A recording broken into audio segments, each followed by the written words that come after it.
In a small, picturesque town nestled between rolling green hills and a sparkling river, there lived a humble shopkeeper named John.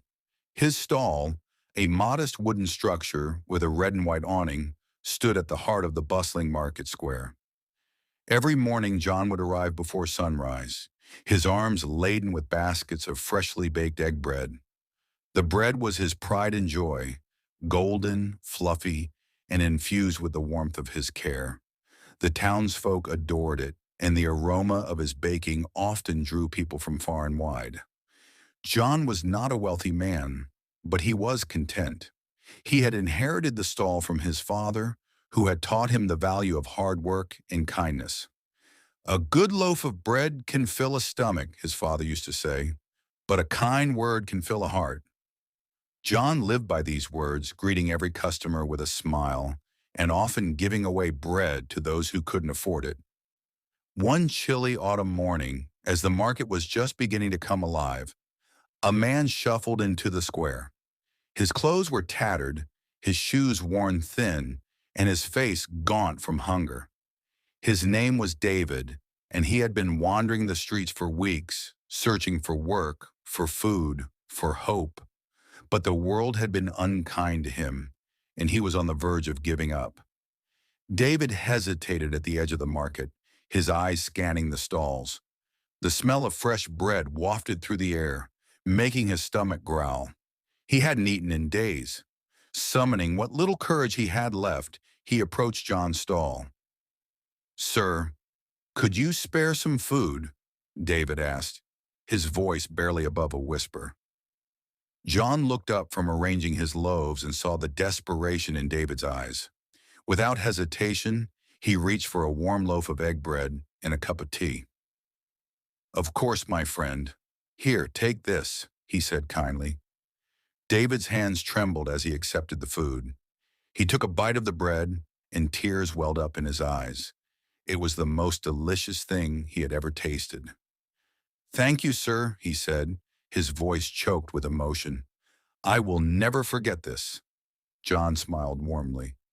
"You're welcome, my friend. Come back anytime." Over the next few weeks, David returned to John's stall regularly. Each time, John greeted him with the same kindness, offering him bread and tea without question.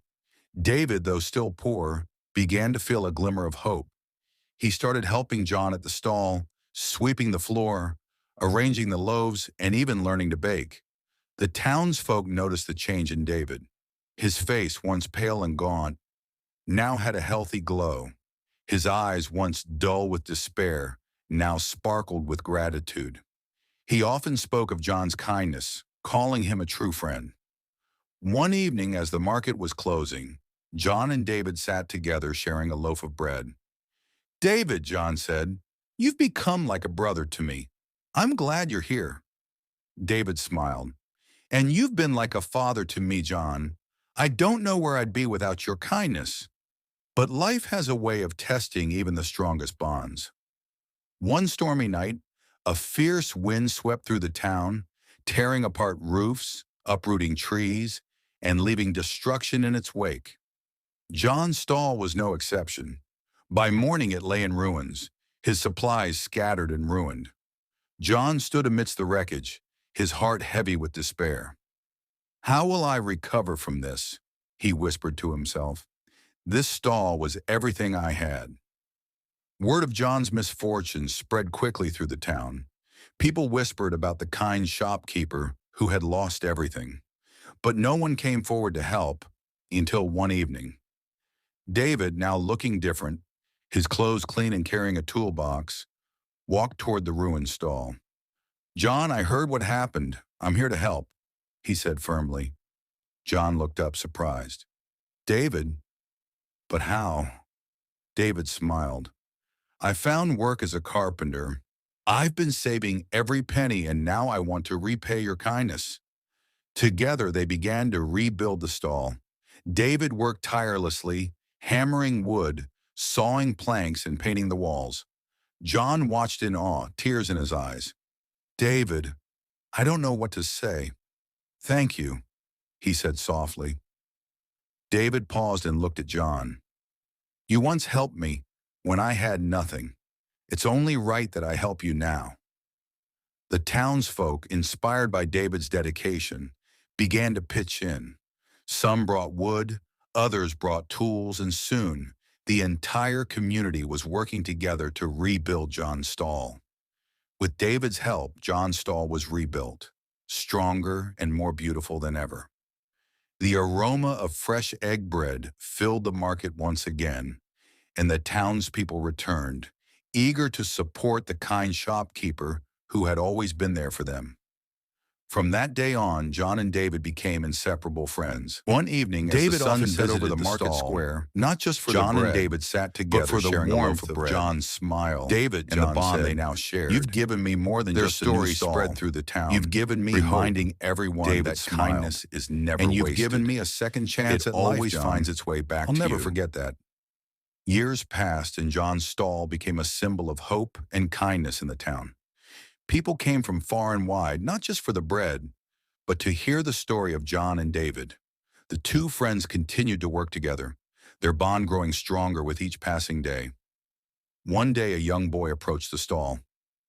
"Mr. John," he said, "can you teach me how to bake bread?"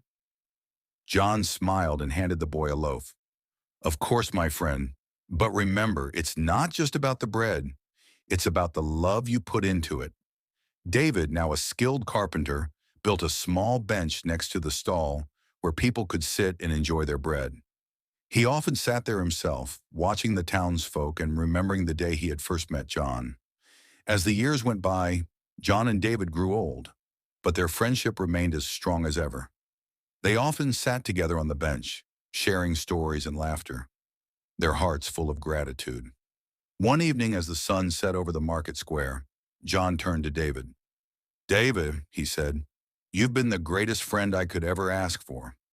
Thank you for everything." David smiled. "And you've been like a father to me, John. I'll never forget your kindness." And so, in that little town, the tale of John and David became a beacon of hope, a reminder that no act of kindness, no matter how small, is ever forgotten. For in the end, it is not the bread we eat, but the love we share that truly nourishes the soul.